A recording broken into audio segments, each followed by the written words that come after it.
Welcome to Nerospec at MINExpo. If you've been looking for a retrofit automation system, this might be exactly the right thing for you.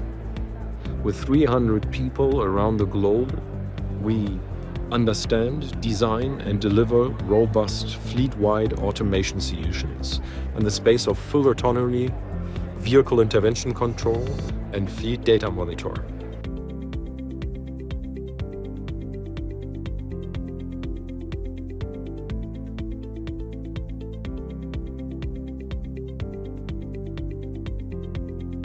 In the autonomy space, Nerospec offers full autonomous retrofit solutions.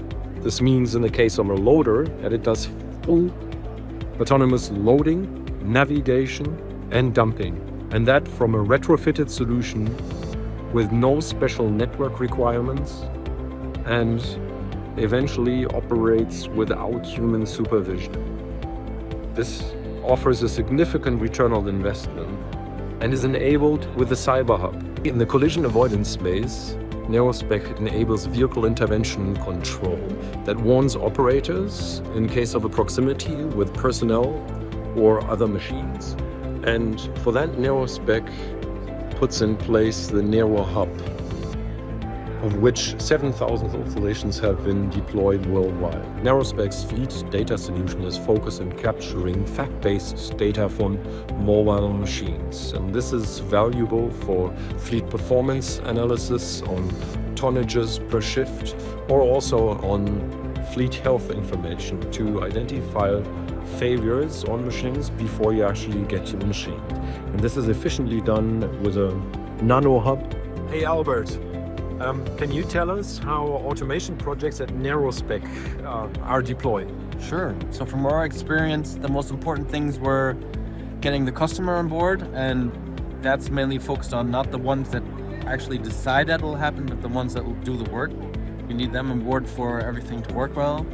Then very important for us is having customers' IT on board, because that's incremental to these type of projects. So if you haven't had that covered, you might get into a lot of problems. And then of course there's our two parts, basically one, upgrading the machine. That's the biggest part.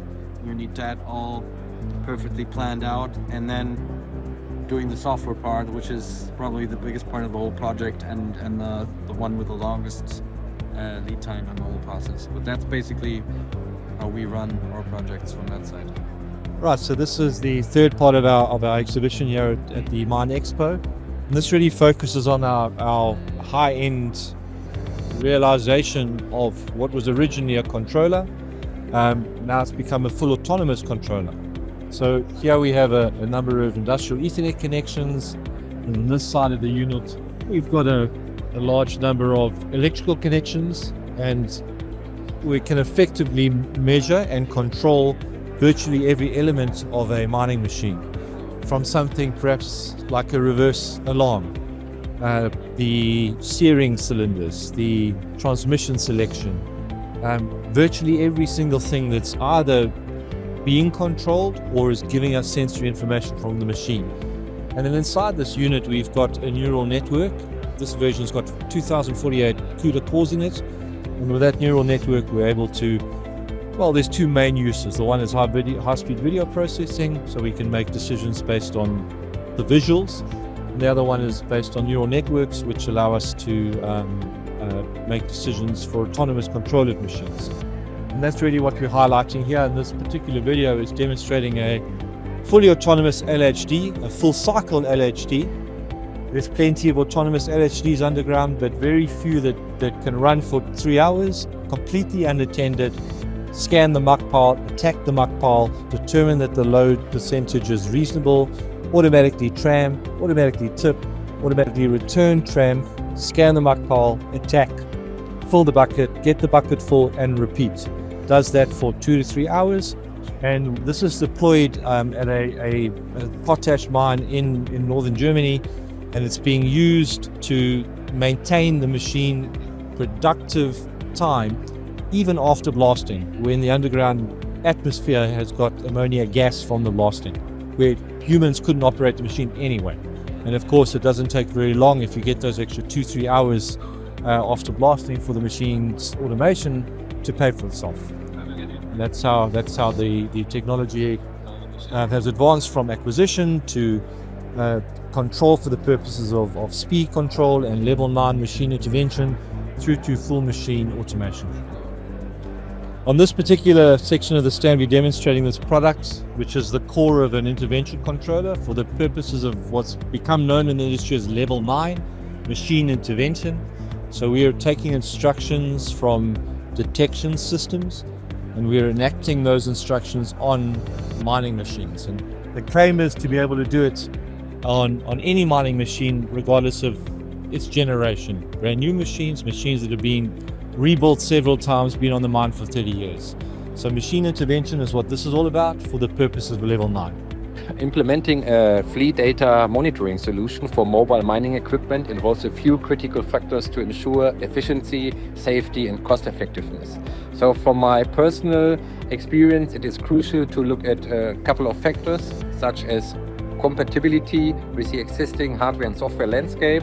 It is also very important that you look at true data, best case directly acquired from the data source, avoiding any manual inputs or manipulation of the data.